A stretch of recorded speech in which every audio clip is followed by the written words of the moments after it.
Per il popolo assante, Niame era il dio di tutto, possessore di ogni storia e di tutta la conoscenza del mondo.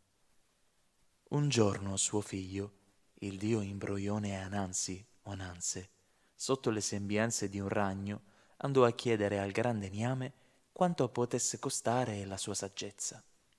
Niame, sorpreso e incuriosito dal ragno, disse che per poter ricevere la sua saggezza era necessario portare a termine 4 compiti molto difficili, apparentemente impossibili.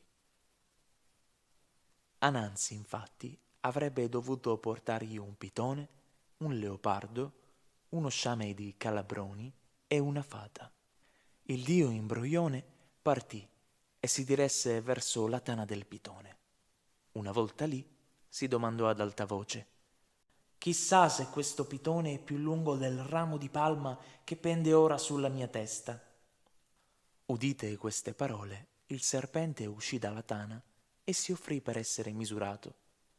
Ma non appena provava a stendersi lungo il ramo, il suo corpo si contorceva continuamente, rendendo impossibile la misura. A quel punto Anansi gli disse: «Posso legarti con una corda a questo ramo? In questo modo non sarà difficile misurarti». Il serpente acconsentì, ma non appena venne legato, il dio imbroglione staccò il ramo con il serpente attaccato e lo portò a Niame. Tramite i suoi imbrogli e la sua astuzia, Anansi proseguì anche nelle altre prove impossibili.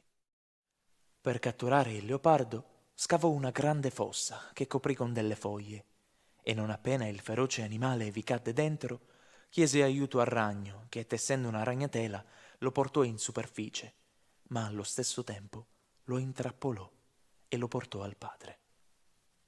Per superare la terza prova, riempì d'acqua lo sciame di calabroni, dopodiché, simulando un temporale tamburellando sul terreno, fece uscire i calabroni ormai senza una casa e gli offrì un riparo dentro una grande zucca che aveva precedentemente svuotato. Per la fata invece si procurò una bambola, la ricoprì di pece appiccicosa e la pose accanto ad una ciotola piena di patate dolci. La fata ringraziò la bambola per il dono, ma non ricevendo risposta la toccò e vi rimase attaccata. Anansi riuscì quindi in tutti e 4 gli intenti, e a quel punto Niame, sorpreso, non poté fare altro che mantenere le promesse e rese il dio ragno custode di tutte le storie. Dopo aver acquisito tutta questa saggezza, Anansi dovette provvedere a preservarla e a nasconderla.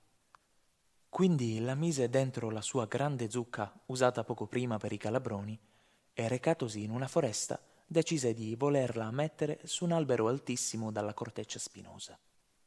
«Nessuno lassù potrà mai prenderla», si disse, fiero della sua arguzia. Tuttavia la zucca era davvero grande e, legatosela davanti per poter salire, non riusciva con le braccia ad arrivare al tronco dell'albero, cadendo così continuamente. Nel frattempo, all'insaputa di Anansi, suo figlio Ticuma lo aveva seguito lungo tutto il tragitto e, ridendo del padre, gli suggerì: «Perché non ti leghi la zucca dietro sulle spalle? Così riuscirai a salire». Anansi, seppur seccato per aver fallito tutte queste volte davanti al figlio, seguì il consiglio. Ma non appena giunto in cima, nel tentativo di sistemare la zucca, questa cadde rompendosi e riversando tutta la saggezza al di fuori, che in un attimo, con un colpo di vento, venne portata via, fino in mare. Da lì si propagò in tutto il mondo, e da quel giorno così tutte le persone potettero condividere una parte della saggezza di Niame. Nella strada di ritorno a casa, Anansi si rese conto che la saggezza, in realtà da sola, si era dimostrata di poca importanza, dato che era bastato un bambino per farlo riflettere.